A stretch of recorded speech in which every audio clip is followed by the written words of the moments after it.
Was de tijd toch vroeger goed, wie de noeles was in zwang. Werk was tot toen in overvloed, bekende geen dwang. En kwamen zoveel van zijn werk, den sting de noeles kloor. Ze hoorde al uit eine pot, dat veel. Maar we zijn er tussen de confetti snier, dit is geen een echte snier die er nog veld. En de snier komt af van mij half een nieuwe grote wagenbouwersgroep in onze tegense opdracht. We doen voor de eerste keer mee dit jaar, ja. met een grote wagen. En ik moet zeggen, het ziet er prachtig verzorgd uit. Ja. Tegelen breed uit en als we dan dadelijk naar op de burgervader kijken, boven op de wagen, dan zie je dat de twee joekels van Breinholden in de hangen heeft, links en rechts met knutjes wol en links en rechts op de wagen gebouwen in Tegelen wordt uitgebreid wordt. En voor op de wagen kennen we zien wat Tegelen allemaal naar uitbreid. We zien een stukje van het kasteel, de wegwiezer de weg, de wies naar het Maasveld, naar de Kerkstraat en wie zelfs al naar de Jokershaanden op het Venlose gemeentehuistijd. Zo weet denken ze dat Tegelen gaat uitbreiden. En het is natuurlijk fijn dat er dit jaar weer een nieuwe groep grote wagenbouwers in onze opdracht met uit. Want die kriegen het niet kaart, hè? Die kriegen het zeker niet kaart. En het is heel veel lol om met zoiets bezig te zien. Heel veel plezier. Ja. Mario is net op tijd op kant gegaan, dan komen ze hier met de burgervader bovenop de wagen.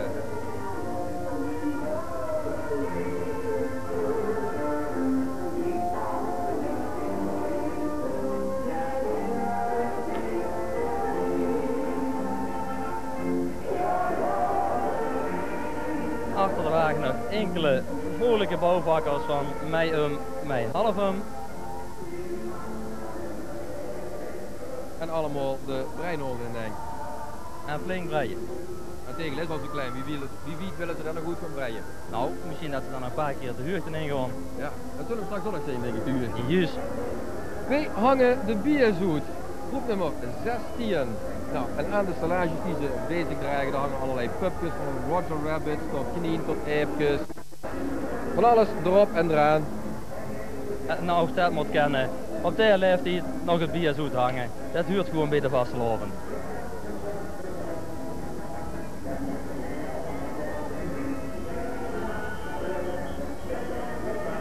Van nummer 16, daarachteraan. Dat moet kennen ons elders zien op de lappen, maar wij zullen er ook echt niet mee kappen. Met andere woorden, ze gewoon ook door. Ja. De mensen denken de hele tijd de deelnemers aan de optocht dat we de camera zien. Ze laten ons van alles zien, maar we kunnen het echt niet laten zien. Dat moet toch onze cameraman doen. Op dit moment, want het puntje wel lekker door. Het is heel lekker vliegtuig, hè? Ja.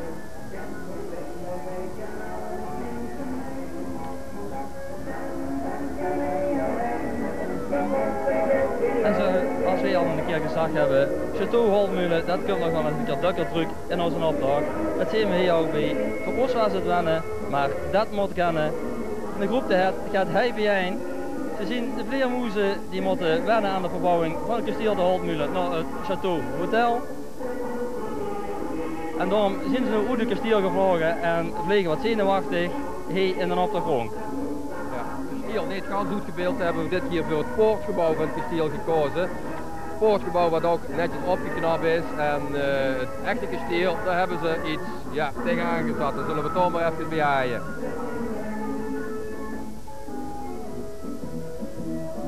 Zo krijgen ze dus dat de paashazen en de kuikens nu al met een paasei hier in de opdracht meedoen. Ja, en als we niet met dit warme weer, dan komen die eieren dadelijk gewoon goed. Yes. Ik wou zeggen, ik hoop alleen niet dat ze die eieren nog 6 weken bewaren voordat ze gaan opeten. Nee, want dat is niet echt niet meer te eten. In de groep met wagen die ons heel bekend voorkomen. Ja, ik denk het ook wel. Dit is namelijk de medewerkers van de slot, die lopen dit jaar voor de allereerste keer mee. Ze hebben de afgelopen 2 weken hebben ze nog een liedje opgenomen met dank aan Marij Verhagen en Thijs Sturm. De Hilversumse omroepen die mogen op de vod, als ze dat zo kennen. Maar alleen maar slot in de lucht. Dat motto wat we daar nou ook uitgebeeld zien achter op hun wagen. Verder delen ze de tekst uit van hun liedje. Dus als je de komende dagen nog een keer bij de slot huurt, dan kan je allemaal meezingen. De muzikale klanken van Joekskapel de Piep. Ook altijd heel waardevol in onze Tegelse Vasteloven. Ze komen op verschillende bals. En overal zorgt met hun muziek voor de juiste Vastelovensbestemming. Met achterop de tekst, wie zoer ongeschikt. Juist. En hoe zal dat mee te maken Misschien hebben? dat de camera Mario dat dan nog even in beeld kan brengen. Alhoewel het al heel vlot gaat met de wagen. Ja, de zoeken net nog een flits van wie zoer ongeschikt. De eerste leegpunten in het Maasveld. Een grote groep die voor de 6e keer meedoet met een gemiddelde leeftijd van 6 tot 50 jaar. En achter de lampenkepjes, energielamp, zunige lamp, leeslamp. Dan kun je volgens mij een grote schijnwerper deze seizoen nog bij een voetbalveld zouden kunnen plaatsen. Juist, en aangezien ik toch aan het Maasveld kan wonen, zit er misschien alvast een leuk lampje tussen. Hè? Ja, zeker tegen moet zo zeggen. Ja, daarom. Ik heb er nog een nodig voor op het bureau en een voor in de tuin. Maar we hebben een echt brandende kerst binnenin staan, zie je dat? Ja, maar een energielamp is natuurlijk wel handig in de tuin, denk ik. Goeie spanning, ja. Allemaal stoppen aan de wagen. De eerste Teelse ballonnencollector. Dat is natuurlijk een leuke manier. Juist. Het ligt een beetje op windenergie, zoals al die ballonnen op een gegeven moment kapot maakt. Dan heeft het natuurlijk geloof met een en ander. We kregen ook te maken met een ingevoegd nummer. De man heeft 20A gekregen en dat heeft te maken met de eerste autotelefoon van Rozenburger vader, burgemeester Visser. En gezien hem door heel druk bellen. Zo we anders willen weten wat hij allemaal aan het bespreken is en het regelen is, overal tegelen.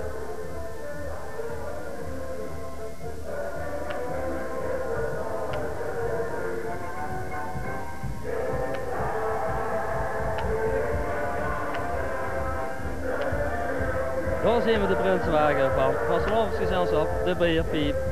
Dit jaar onder aanvoering van Prins Ed de Eerste en zijn adjudanten Ton en Jan. Ook de Beerpiep zeer waardevol voor onze Tegelse Vasteloven. Ze hebben allerlei activiteiten, waaronder de uitreiking van de pannenkletser ieder jaar. En de bovenopstijten Prins Ed de Eerste met zijn adjudanten Ton en Jan.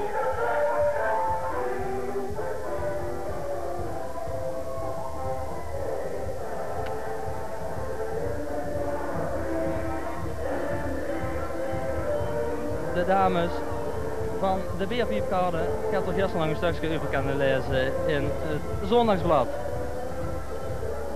Dan gaan we over naar de kunstenaars. Een kleine groep en die doen niet de eerste keer, nee die doen maar lezen voor de 14e keer mee. En kijk eens naar die schilderieën. Ik zie door de Mona Lisa lopen, Picasso, Van Gogh, nou noem maar op. Piet Mondriaan, allemaal bekende schilderieën werden uitgebeeld door deze ware kunstenaars. En ze zien er zo prachtig goed, ze eigenlijk aan de moer moeten kunnen hangen, of Ja, niet? vooral die Mona Lisa met een nieuwe glimlach achterop. Juist. Ik denk dat ze misschien iets duurder in de onderhoud zien dan een echte schilderie, maar het brengt wel natuurlijk wat sfeer mee. Ik ben zo krank wie een hond.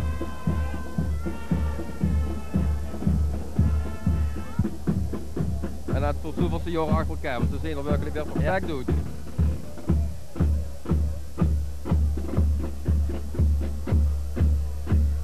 En achter het boerenjoekskapel Het jeugdbroedpaard. En dat zijn Ruud en Kizzy. We worden gisteren op de radio al even gezegd, kijk eens naar het verschil. Kizzy in de kop groter dan Ruud, maar wat hebben ze een lol, wat hebben ze een plezier. Jeugdbroedpaard van de Hei.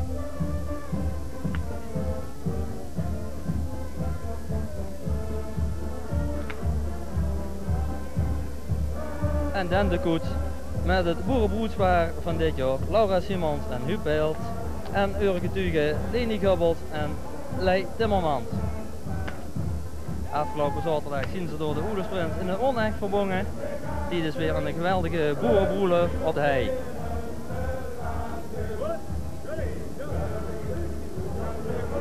Ja, nou, de dames die dus net niet in beeld zijn geweest, die hier allemaal met een blauw-witte paraplu en ze hebben nog stemmen genoeg, want ze blijven aan het zingen. En zeker een nummer wat we de komende vastelavond nog veel zullen vuren en tegelen. En dan laten de winnende slager dit jaar van het vastelavondsliedjesconcours. Dit moet kennen, dit jaar bouwen we weer Genne. Juist. Want we trekken wel een kleine wagen. Ja. Sparkenstap heeft jarenlang met gedaan, met een grote wagen en als een optocht. Dit jaar, door omstandigheden, is het er niet gelukt om met een wagen te komen hebben. Nou, dat weet ik niet. Dat kan van alles natuurlijk zien. Er gaat er natuurlijk een hoop tijd in zitten en er kan wel eens een keer in zitten dat wat mensen weiniger tijd hebben. Maar ik moet zeggen, ze blijven voor de optocht behaaien. Je ziet dat ze hebben prachtige kloonspakken aan. En toch met een wagen. Alleen een paar muurtjes kleiner uitgevallen. Juist. Het bloedgroep toch gewoon niet gewoon kan. Dat zal en er moet gebouwd worden. Juist.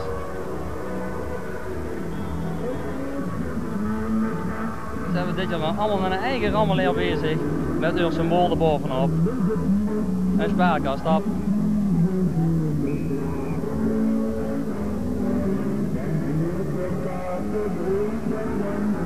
Dat moet kennen, wij zien ook eens de blikvanger. Nou, Tom de Vries, hier zit er nog meer op. Toen een kater. Nou, dit komt de blikvangers. Schitterend. Nou, die zit nog een keer tussen gekropen, denk ik.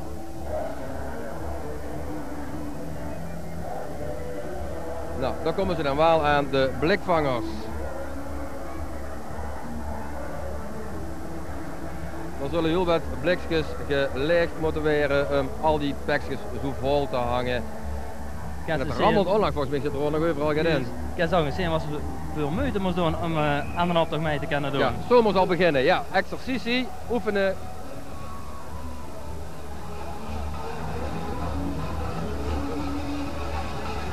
En dan moet je toch denken aan Nikkel en Nelis. Gewoon zoals de optocht door.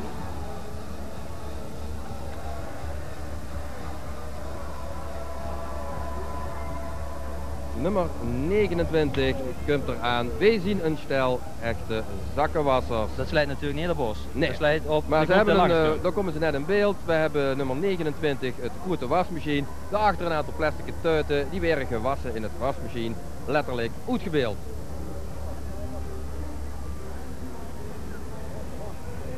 De Belventse knie, die komen ook naar Tegelen toe.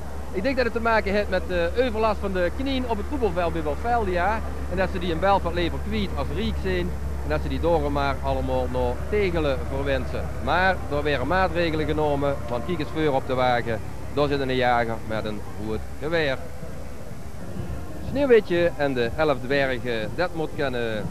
Vastelavondsgezelschap een zooitje ongeregeld, maar wie ze er nou bij lopen, zeker gaan een zooitje ongeregeld. Maar kijk eens wie ze het uitgebeeld hebben. Op hun kleine bolderwagen een flesje up en een flesje bier en dat mixen ze lekker door elkaar en ze hebben hun eigen sneeuwwitje en zelf allemaal als 7 dwergen de ronke meer. En hebben we niet allemaal zo geleerd om zo te beginnen met ons eerste glaasje bier, eerst beginnen met wat mengen en daarna is er alleen nog maar een lekkere bier over. Juist.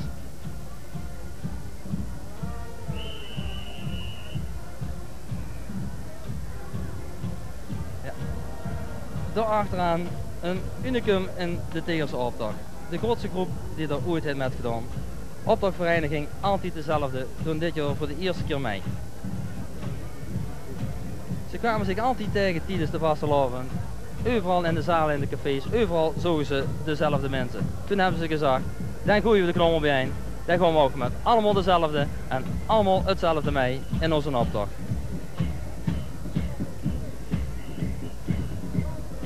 Hier nog allemaal hetzelfde, hè? Hoeveel meter stof zal heen overheen zitten? Heel veel. Ik zou de rekening die naar de ouders gestuurd wordt voor de stof niet keer willen zien. Ja. Ik denk ook maar dat de gemeente de subsidie naar de ouders in stand moet haaien. En dat is verhogen. Yes. En ik weet dat de burgemeester de afgelopen zaterdag mij is gewoon met het Oeles trio naar de grote wagens te gaan kijken. Dus het heeft zeker gezien wat voor moeite, wat voor energie dat er nodig is om een grote wagen te maken. En ik denk ook dat het dan ook begrijpt wat er voor energie nodig is om zo'n groep gestalte te geven. Ja, want de kosten van de kleier zien meestal nog hoger als het bouwen van de wagen zelf. Dus een stuk subsidie mag er best bij zijn. En zitten niet prachtig goed.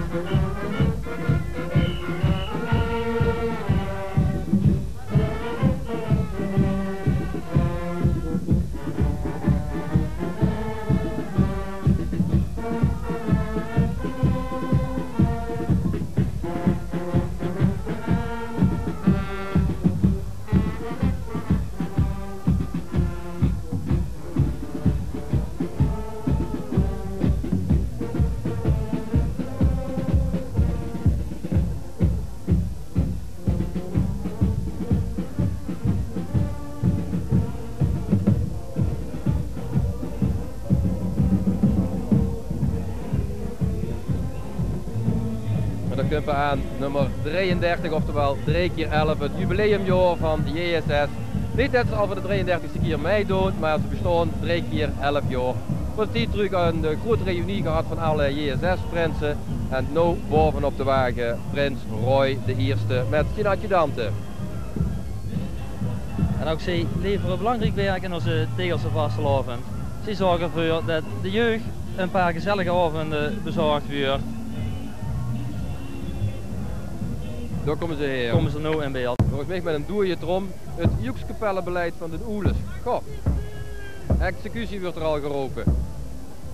Dan ga je te rijden naar de guillotine.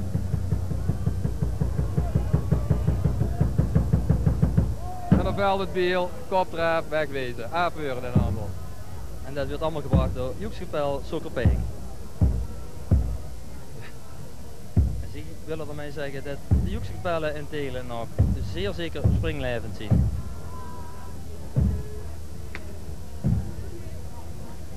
En nog 34A, kom, 34.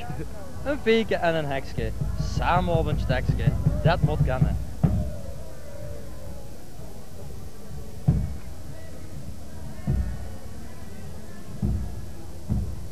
De vastelavond zorgt voor verbroedering, daarom een veke en een hekske, samen op een stekske. Schitterend, die gezichtjes van die kinderen, blij, vrolijk en zuur het ook, in de vastelavondsoptocht. Jong Kliert is nog jarenlang meegetrokken. En dan krijgen we een volgende jubilaris, namelijk de Zoezers.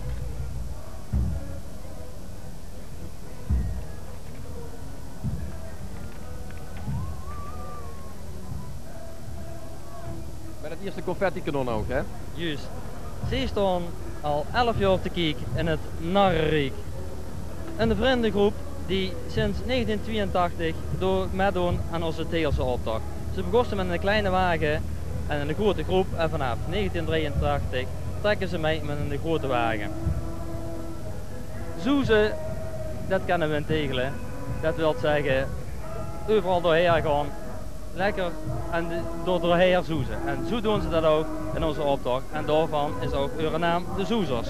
Ja, en het shape wat ze hebben gebouwd, dat is het narrenshape. Ook wel een beetje het thema van elke vastelavond. Allemaal lekker zot, allemaal lekker gek doen. Als een stelletje narren door het leven gaan. En achter de wagen de narren zelf.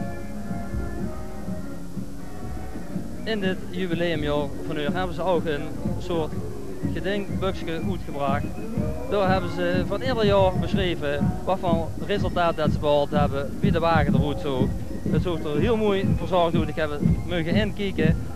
Verder hadden ze op een zeer ludieke manier de uitslag van de optocht erin bewerkt door een grafiek iedere keer neer te zetten. En daarbij gaven het aantal klassen weer aan wat ze gehaald hadden. Trommel en fluiterkorps, stijl 61.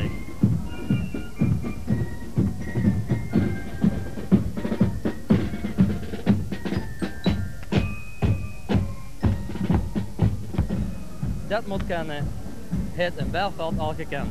Dus pronken ook weer met Angermans sferen. Ja, dat heeft ermee te maken dat in 1987 bij de Belhamers in Belveld al het motto dat moet kennen bestond. Dat hebben ze hier weer gespeeld, dus die hebben gezegd, toen goed, ook dit jaar weer goed.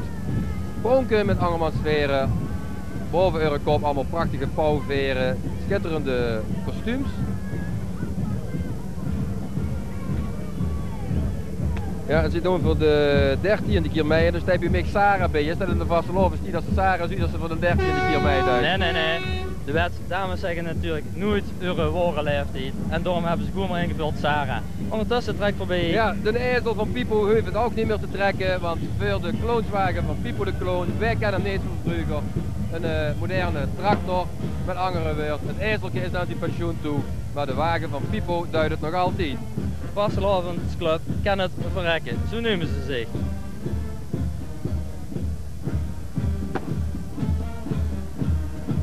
Daar lopen ze in beeld, Joekskapel, de keerteleers.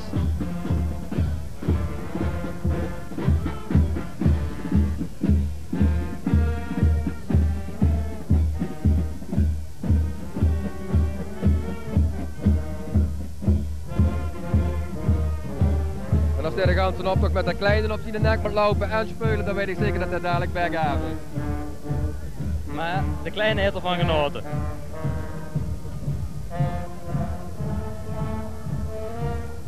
Een stukje stijl achter de en muziek dan van de keerteleers, dan kunnen we het gerechtshof, de hoege hieren in de wagen, het bestuur. En gisteravond op een spectaculaire wijze de nieuwe Vorst Lucifer bekendgemaakt. En komende dinsdag, daar zal er op Steel ook weer een ketelgericht plaatsvinden. En we hebben in de kranten al kunnen vernemen dat er weer recht gesproken wat krom is morgen in Steel. Het gerucht heet rond en een zeer bekende, sommigen zelfs zeggen al beroemde Tegelsen, morgen ook voor het gerecht moeten voorzien. Maar dat kunnen we natuurlijk allemaal zien als we morgen naar Steel gaan. En dan zien we de ketel al heel hel blozen, de eerste kloofvuur voor morgen. Die zegt van, geef degene die fout zien maar vast aan mij. Maar onze aandacht gaat eerst in een optocht door de nieuwe Vorst Lucifer.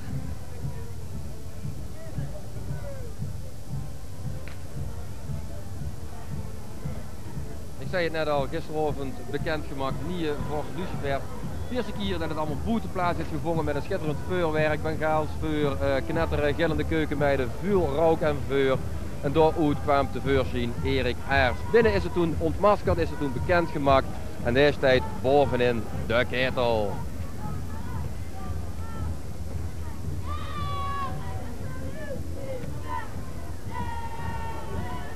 Een uniek stukje volkscultuur in onze vastelavond, de Steiler Duvels.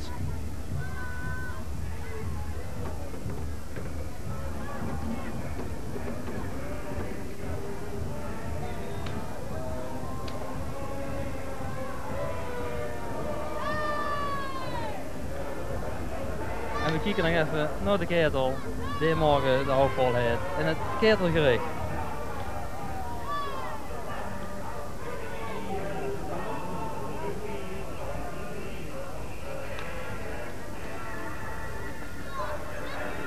Ja, dan een groep waarvan ik vind dat het ze wel ontzettend leuk hebben aangepakt. Te lang geskiet, nu zien we een skelet, oftewel een skelet.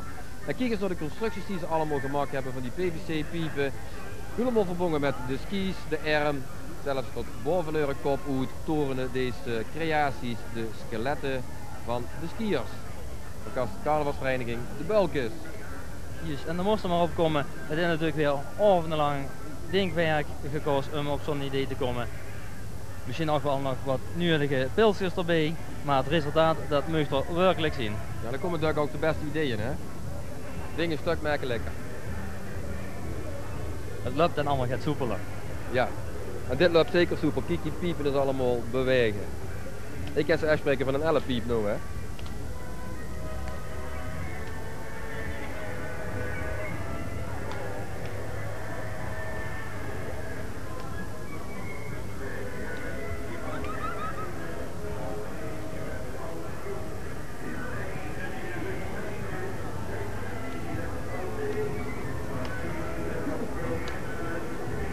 Een tegels volkslied, dat moet kennen. Spaarkas, het krijtje.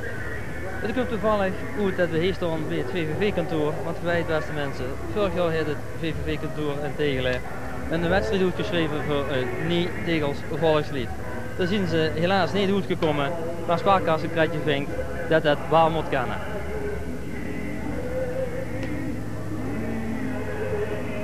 Als grote groep lopen ze voor hun wagen.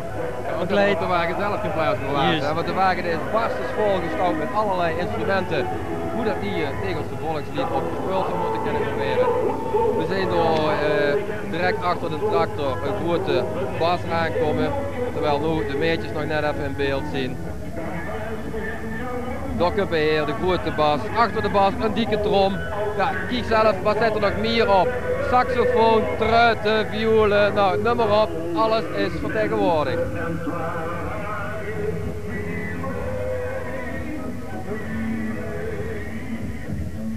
En dan die vrolijke gezichtjes allemaal, hè? Juist, de kan zal zeggen, de instrumenten zien er klaar voor. En bovenop staat de dirigent. Die is alvast aan het oefenen voor een niet-tegels volkslied.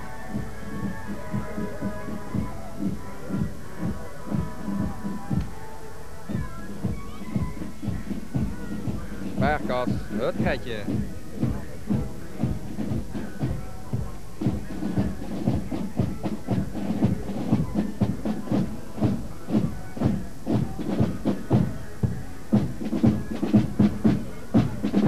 Ja, de Oelen zou eens moeten weten hoeveel mensen ze een idee gegeven hebben met hun kapelke.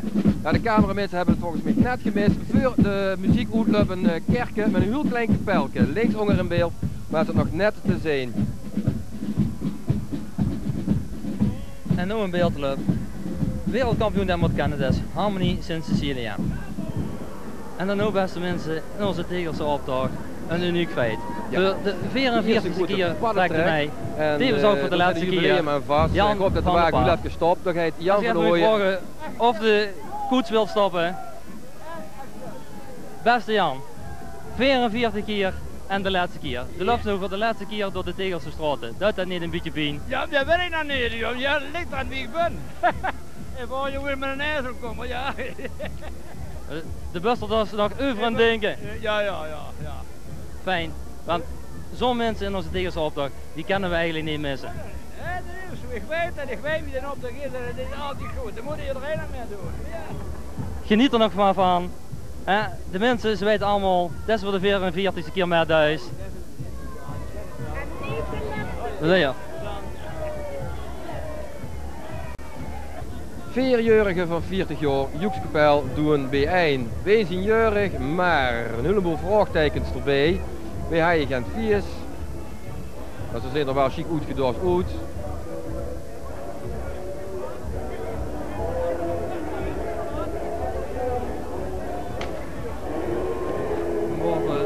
Boven op hebben ze een mooi hutje met allemaal kerstjes erop. Of een hutje, het is eigenlijk een taart.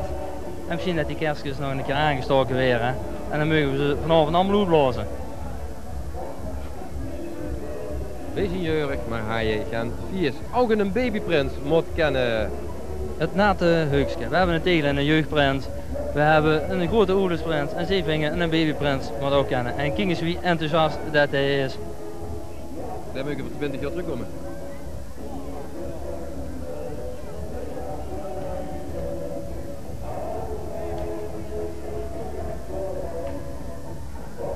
Daar achteraan met de gele paraplu's.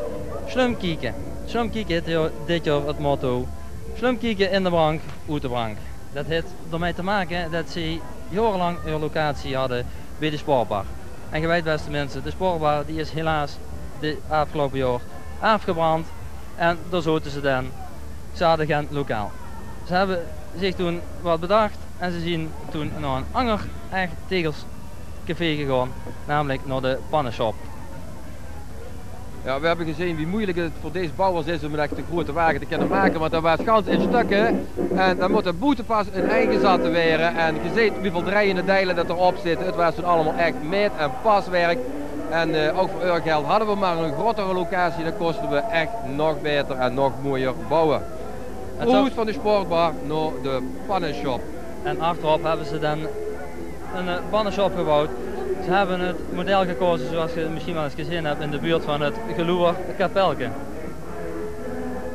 En wat ze net ook zei, Leon, eigenlijk moesten we eens een keer met de camera naartoe gaan om mensen te laten zien wie er gebouwd wordt, onder welke omstandigheden en wat voor moeite en werk het allemaal kost. En hoeveel plezier dat men er toch in heeft. Oh, ook zeker. Maar of ze toen nog flessen bier hadden, dat weet ik niet. Nou, we weten. Misschien dat ze er toen nog niet bier nemen, maar ik kan me niet voorstellen dat de halbewoners niet wisten wie ze bepaalde Lekkere dingen, drankjes klopt juist, maken. wie ze iets moest laten gisten en als ze er dan van dronk, dan had ze er nog een hoop plezier van.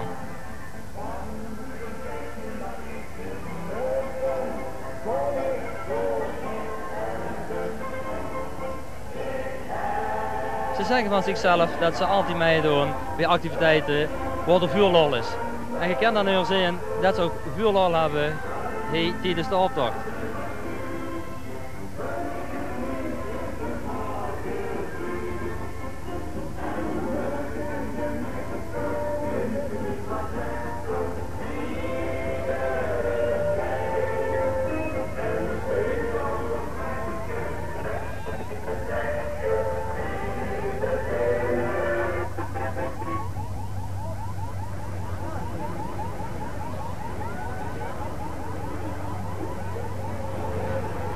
En op de wagen een gelukkig uitgedoofde vuurspuwende vulkaan. Allemaal oerbeelden met kneuk, links en rechts moest ik eens kijken. En achter deze wagen hebben we weer gelijk een echt optochtjubileum. De heer, ja de camera ziet het op dit moment niet, maar de heer Sjaak Smetsers, ja nu zien we in beeld, dit duidt nu voor de 11e keer mee. Samen met zijn zoon dit duidt voor de 4e keer met hem mee. 2 lange sterthaas, dat moet kennen. Maar dan kregen ze nog wat aangeboden door. Wat links staat de mandarijn met erbij.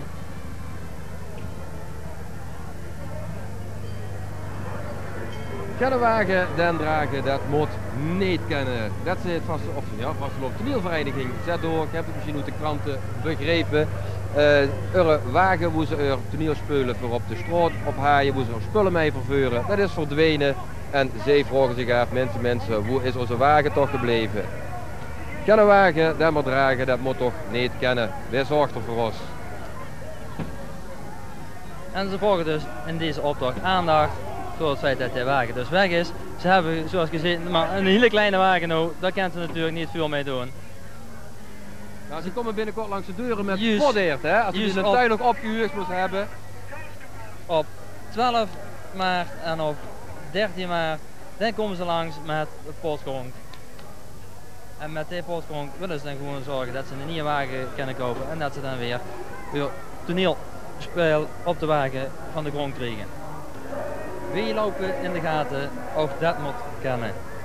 Een grote ster zie je geen voorbij komen waar alle dames inlopen. En zelf lopen ze in een zilverkleurig blinkende ster. Een gatenster zullen we maar zeggen.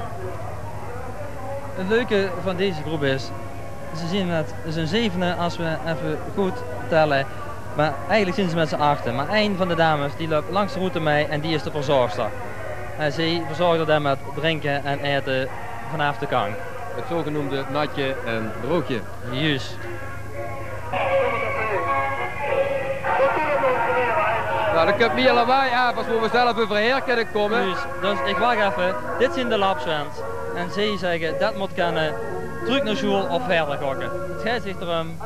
En tegelijk, zij vingen de ene keer hebben we het tekort en dan hebben we weer heel veel over. 186.000 hadden we tekort en toen hadden we ineens inderdaad 2 miljoen over.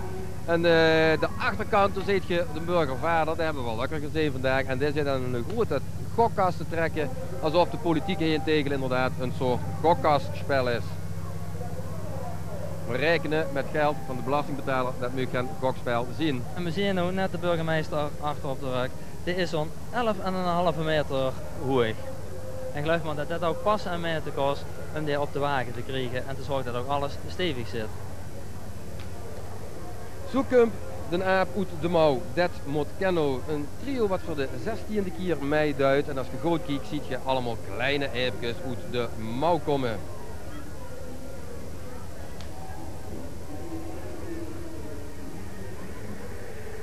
Dacht aankomt, Europa 1, dat moet kennen. Carnavalsclub, het Holstruitje. Ze doen alweer voor de 21e keer mee. Dus ook al bijna niet meer te missen in onze Teelse optocht. het thema gaat dit jaar over Europa 93. Kwijt, de grenzen zijn open en dat laten ze ook zien ook. Ja, en wat zien we allemaal? De dame uit Denemarken die daar bij het water zit, de Eiffeltoren, de Hollandse windmeulen, de Schijventoren van Pisa, de Tower Bridge in Engeland, flessen Moselwien, slaagbuim en achterop einde met een krenke, manneke, pies. Ja, zo te zien is het echt water, helaas geen beer. Nee, want dat zou te veel gaan schuiven, hè? Juist.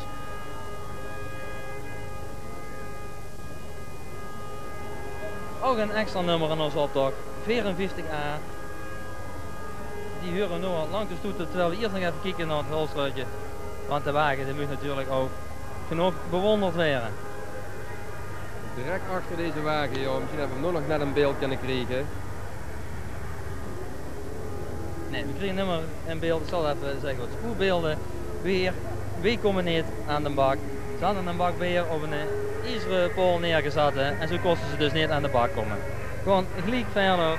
Met ja, de kopluiper en we hebben dus straks even gevraagd wie zullen ze het uitbeelden. Maar op deze mogelijkheden hebben wij helemaal niet bij stilgestaan. Stijgterreinen in een stallage en door ongeveer twee levensechte cup moet hij echt met zijn voet op een lopen is. Een echte kopluiper dus. Het is toch ongelooflijk wie die ieder jaar weer met zo'n idee aan onze optocht meedoen. Het is echt geweldig. We kennen ze misschien nog wel van het Striegiezer waar ze een aantal jaar geleden mee deden. Maasveld. Wonen aan of in het water. De wakkere makkers.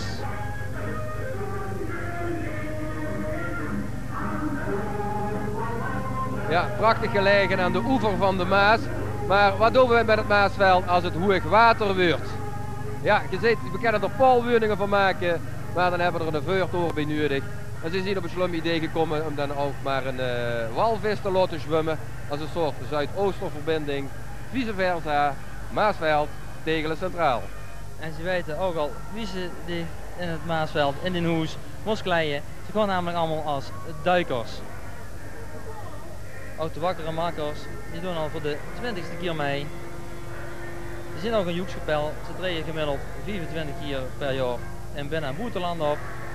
En sinds een aantal jaren, en daarom is de groep ook zo lekker groeit, doen ook de vrouwen en de kinderen mee.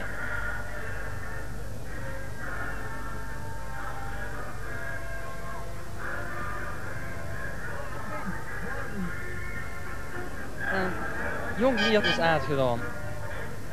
Een van de mensen die bij de Wakker Makkers huurt, die heeft een tweetal zoons, die zijn ook gek van de optocht.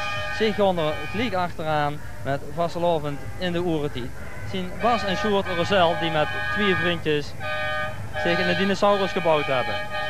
Ja, dan komen er weer twee van die knettergekken aan. Ja, wie aaier, wie gekker. Einde 50 jaar, ze doen voor de 23e keer mee. Ze komen helemaal niet tegelen. Maar ze zijn dit keer op een modern vervoermiddel, de zogenaamde trikes. Ja, dit is nog geen echt een trike, maar het heeft veerrijtjes volgens mij. Maar ze zijn wel in Tegelen geboren. Wij hadden kasteel de Holtmulen liever zo gezien de Knolmeneers. Château Holtmulen een sprookjeskasteel had moeten weren.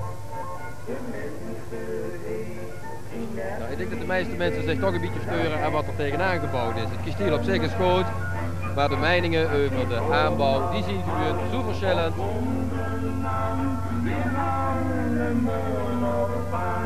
Ja. Lange Jan van de Efteling heeft de kop tussen de knieën zitten. Het snoephuisje van de heks van Hans en Grietje. En zo had ons kasteel dan in uw ogen de goed moeten komen te zien. En wie het allemaal echt goed kunt zien, dat zullen we dan over een aantal weken gaan zien als er misschien de open dag is.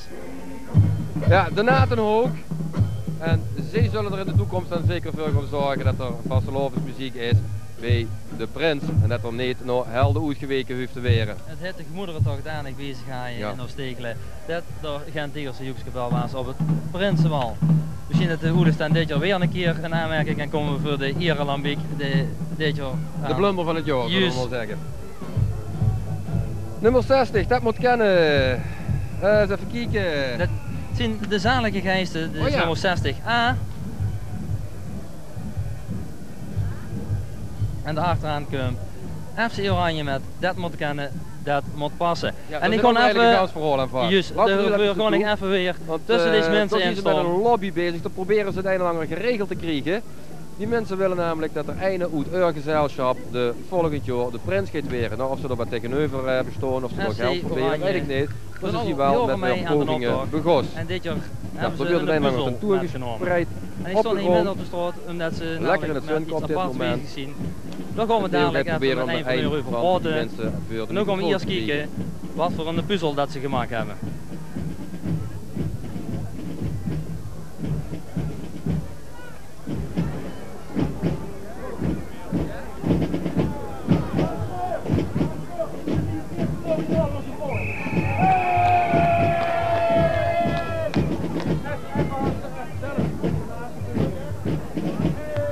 Wat is er namelijk aan de hand met FC Oranje? Vorig jaar bestonden ze 25 jaar en ze doen 15 jaar mee aan de optocht. Daarom hebben ze grootste plannen. En voor die grootste plannen heb ik iemand van nodig.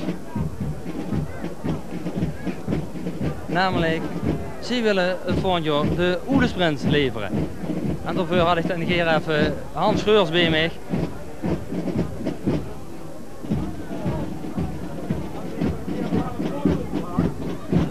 Geef Hans een kans. Voor ze wint, Hans volgend jaar prins. En Hans, doe wilt dus, zoals ik gehoord heb, volgend jaar Oelesprins weren. Ja, die jongen willen dat. De jongen willen dat. Wat hebben die jongen? Veel jaren. En wat hebben die jongen? Want dat is natuurlijk de brandende vraag als Oelesprins wilt weren. Wat hebben die jongen ervoor over? Wat die er voor over hebben? Ik denk alles. Oké. Ik denk alles voor over. Oké, bedankt. Ja, en nou FC Oranje Hermenie Eendracht.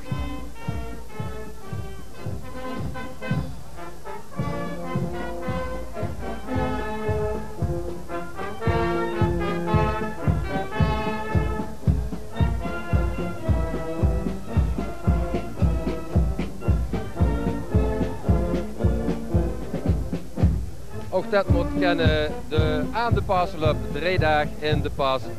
De prinsen en de adjudanten die hebben allemaal iets met de buurt aan de pas te maken en die hebben besloten om mee te doen. En ze lopen gezellig met het Oeles trio in de pas. Juist, en een echte Oelespas. Dat komt dat dus de jeugdprins bij u uit de buurt komt, net zoals de adjudant Heite Stroten die bij het grote Oeles trio huurt.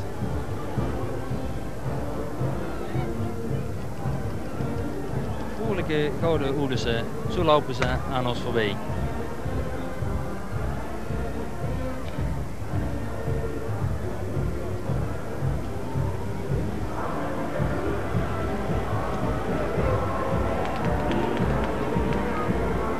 Uit de schaduw van het VVV-kantoor komt 0 de wagen van het jeugdprinsen trio van de Oeles. Jeugdprins Maurice Boubard met zijn adjudanten Frank Vrijen en Roel Hesselmans.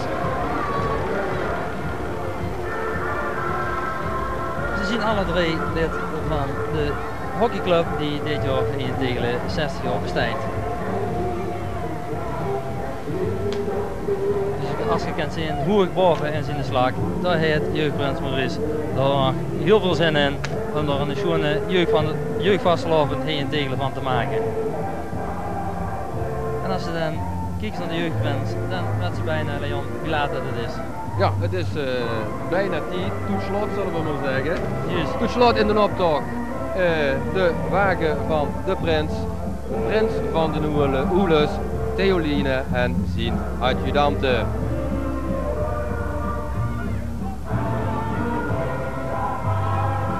Boven op een Mississippi boot, daar staat het dan. Het voetstuk van onze optocht.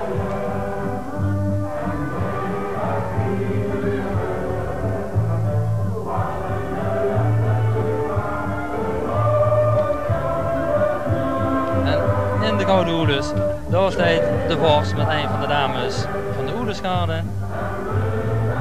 We zijn een gedeelte van de Rood van 11.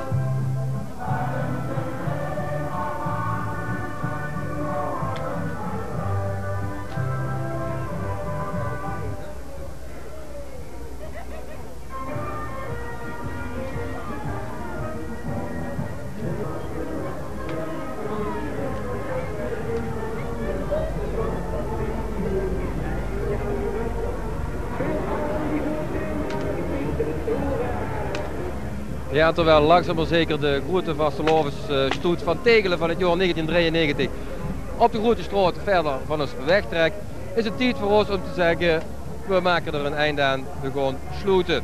En ik moet zeggen Theo, ik vind dat we het er goed vanavond hebben gebracht, dat het allemaal prima verlopen is.